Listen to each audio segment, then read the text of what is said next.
Hello friends, good morning. എല്ലാവർക്കും നമസ്കാരം. നമ്മുടെ ഒരു പുതിയ വീഡിയോയിലേക്ക് സ്വാഗതം. ഇന്ന് നമ്മളുള്ളത് ബീഹാറിലാണ്. ബീഹാറിൻ്റെ തലസ്ഥാനമായിട്ടുള്ള പാട്നയിലാണ്. പാട്നയിലെ വളരെ പ്രശസ്തമായ മഹാത്മാഗാന്ധി സേതു ബ്രിഡ്ജിലൂടെയാണ് നമ്മളിപ്പോൾ കടന്നു പോയിക്കൊണ്ടിരിക്കുന്നത്. ഈ ഒരു ബ്രിഡ്ജ് എന്ന് പറയുമ്പോൾ NH14 വഴിയാണ് കടന്നു പോകുന്നത്. മാത്രമല്ല, ഈ പാലം നിർമ്മിക്കപ്പെടുന്ന സമയത്ത് ഇന്ത്യയിലെ ഏറ്റവും നീളം കൂടിയ പാലമായിരുന്നു. പിന്നീട് ഇപ്പോഴും ഇന്ത്യയിലെ 5ാം സ്ഥാനത്ത് നിൽക്കുന്ന പാലമാണ്. മാത്രമല്ല, നദിക്ക് കുറുകെ പോകുന്ന പാലങ്ങളിൽ 4ാം സ്ഥാനത്തും പിന്നീട് സ്റ്റീൽ നിർമ്മിത പാലങ്ങളിൽ 1ാം സ്ഥാനത്തുള്ള പാലമായിട്ടാണ് ഈ പാലം ഇപ്പോഴും നിലവിലുള്ളത്. ഈ പാലത്തിൻ്റെ നീളം എന്ന് പറയുന്നത് 5575 മീറ്റർ അഥവാ 5.5 കിലോമീറ്ററിലും അധികമാണ്.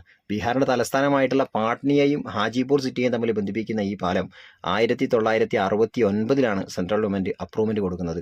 പിന്നീട് 1972, 82 കാലയളവിൽ 10 വർഷ കാലാവധിയിൽ ഏകദേശം 82.22 കോടി ചെലവഴിച്ചിട്ടാണ് അന്നത്തെ ഗവൺമെൻറ് ഈ ഒരു പാലം പണി കഴിപ്പിക്കുന്നത്. പിന്നീട് അന്നത്തെ പ്രധാനമന്ത്രിയായിട്ടുണ്ടായിരുന്ന ഇന്ദിരാഗാന്ധി 1982 ഈ ഒരു പാലം ഉദ്ഘാടനം ചെയ്തുകൊണ്ട് പൊതുജനത്തിന് വേണ്ടിയിട്ട് സമർപ്പിക്കുകയായിരുന്നു. പിന്നീട് 2007 ഇന്ത്യ പോസ്റ്റ് ഈ ഒരു പാലത്തിൻ്റെ പേരിൽ മഹാത്മാഗാന്ധി സേതു എന്ന പേരിൽ പോസ്റ്റൽ സ്റ്റാമ്പും പുറത്തിറക്കിയിട്ടുണ്ട്.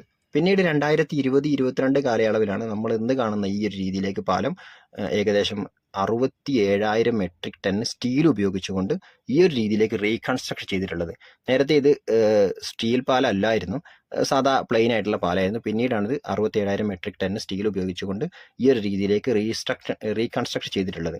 പിന്നീട് ഗംഗാനദിക്ക് കുറുകെ വരുന്ന ആദ്യത്തെ പാലമാണിത്. അതുകൊണ്ട് തന്നെ ഈ ഒരു പാലത്തിന് മറ്റൊരു പേരും കൂടെ അറിയപ്പെടുന്നുണ്ട്. ഗംഗാ സേതു എന്ന പേരിലും ഈ പാലം അറിയപ്പെടുന്നുണ്ട്. അപ്പോൾ മഹാത്മാഗാന്ധി സേതു, ഗംഗാ സേതു എന്ന 2 പേരിലും അറിയപ്പെടുന്നത് ഈ ഒരു ബ്രിഡ്ജ് തന്നെയാണ്. പിന്നെ പുതിയ സെൻട്രൽ ഗവൺമെൻറ് ഈ ഒരു പാലത്തിന് ബദലായിട്ട് ഇപ്പോൾ പുതിയ ഒരു 8 വരി പാത അപ്രൂവ്മെൻറ്റ് കൊടുത്തിട്ടുണ്ട്. ഏകദേശം 14.5 കിലോമീറ്റർ നീളത്തിലാണ് ആ പാലം അപ്രൂവ്മെൻറ്റ് കൊടുത്തിട്ടുള്ളത്. ഓക്കെ, അപ്പോൾ ഈ ഒരു മഹാത്മാഗാന്ധി സേതു ബ്രിഡ്ജിനെ കുറിച്ച് ഇത്രയൊക്കെയാണ് വിശേഷങ്ങൾ പറയാനുള്ളത്.